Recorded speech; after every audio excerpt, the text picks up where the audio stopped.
What's up? What's up, Dago? What's up? What's up? Saturday night, and we are at Camels again.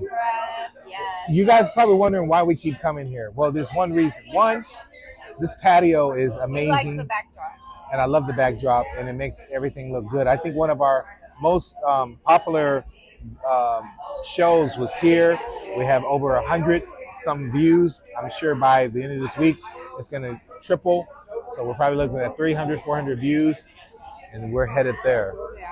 We are looking at now how many subscribers? 23? 23. Hey, it's not much. Hey, it's been a month. Okay, we look at the month, and per day, we're almost getting a subscriber a day. That's unheard of on YouTube. And all you influencers that do YouTube, when you first started, you struggled. We all struggled. TikTok is pretty fast. I mean, we're getting lots of TikTok views is within faster. Yeah, it is. but we got things on TikTok. Exactly. But I'm just saying, putting it out there. It's hard to do, but I think our ratings is doing better. Yes, so we are. Please subscribe, like, comment, yes, all that good stuff. Hit the bell on so you know when we load something up. This week has been a little different, challenging. We usually have content every day, but we didn't film this last weekend. So now we are back, and as you can see, Bebe is a curly hair. Curly today. It's my natural. It's all natural. Look at the curls.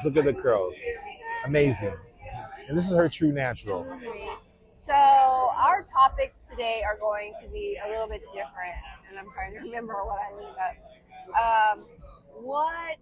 The spark. Yeah. That's one of them. The date spark? A spark in your relationship. Did I say it right? What did you do to put the spark in your relationship? What activity did you recently do to put the spark in your relationship? What do you do to do that? Yeah. I mean, is it like you come home and there's flowers everywhere, the laundry's done, there's wine, there's soft music, that's something usually men will do, but women fantasize about.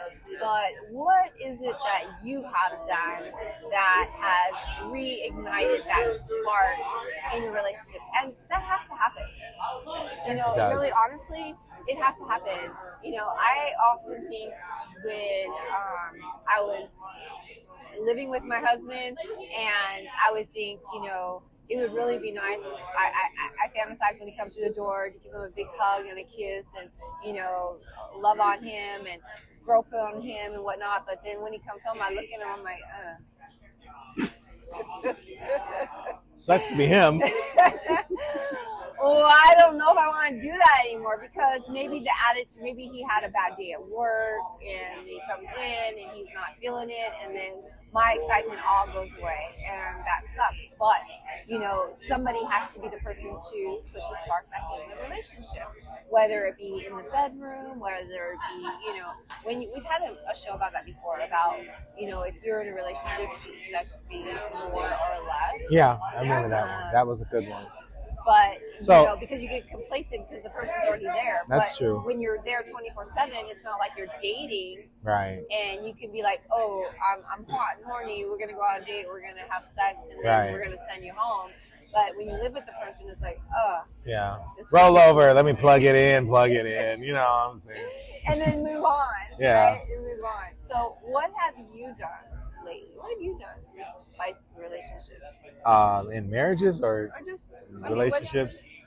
I've thought of doing things like leaving, those little notes that you have, those post-its, leaving post-its, like in the first place you go when you get out of the bed, especially those of you who have bathrooms in your bedroom. Mm-hmm. You go right to the bedroom, the bathroom to brush your teeth, right? Or I hope you guys do. And if she were to go to there to brush her teeth, say you go to work earlier than her, put a little postie on there, on the mirror, that she's going to be brushing her side of the sink. It says, "Good morning, lovely. How you doing, baby? I love that. I got the coffee for you downstairs." I love stuff like that. So, I mean, and then she's thinking of you all the day, and that's how you started her day. Yeah. Those are ideas. And then if you want to be creative, if you have the time, because some of us have a lot of things to do in the morning before we go to work. But if you have the time, On the way downstairs, leave another love beat. Oh, enjoy your day. Give me a call around noon. Maybe we can talk about lunch. Things like that. That's amazing. My first husband did that. Yeah, I would get into my car and there would be a note on my steering wheel and be like, "I love you. Have a great day." And I would put little notes in his lunchbox. Wow. I don't think I ever did that with my second husband. No, you didn't. That guy. But you know, I mean, you can do things. And then Baby was talking about earlier how you're not really dating anymore. Well, you can change that. We need to do by having date nights. Yes. Date nights are important, and a date night can just mean going to a sushi bar and having some sushi on a Friday after a long work week.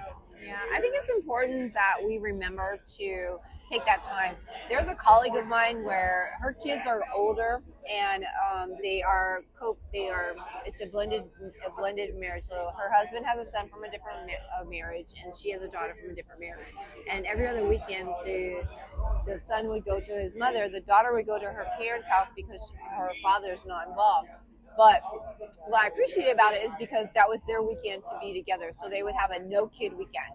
And they would just every weekend. So in order for her not to have a kid, even though she didn't have a father for her daughter, she would send the child to her parents' house.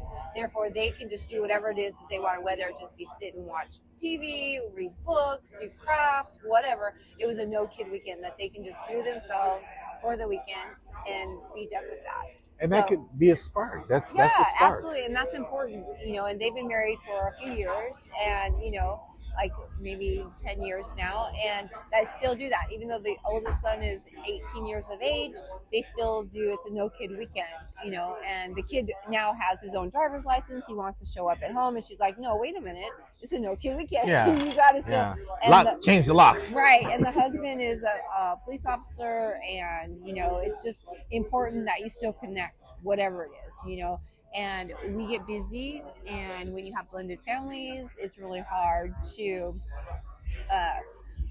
make sure you take time for yourselves. I hope that my children are doing that for themselves. My son who has 2 sets of twins, I hope that he's doing that with his wife, and my daughter who has a husband and their 2 children, they send them off to their grandparents' house or to my house, and then they have their weekends together. So it's just important.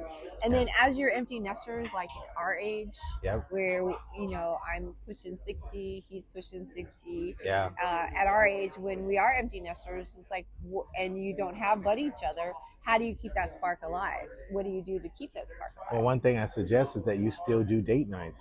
It's just, or something that my second wife and I would do in Vegas was she loved Joanne's. So I would go to Joanne's with her. Let me ask you guys something. Yeah, my second wife. No, my third wife. I'm sorry. My third wife. Sorry. Mess up. I didn't know your second wife was No, my second wife was not. My third wife. I'm like, who are you talking about? Anyway, so my third wife, we would go to Joanne's. And how many of you guys?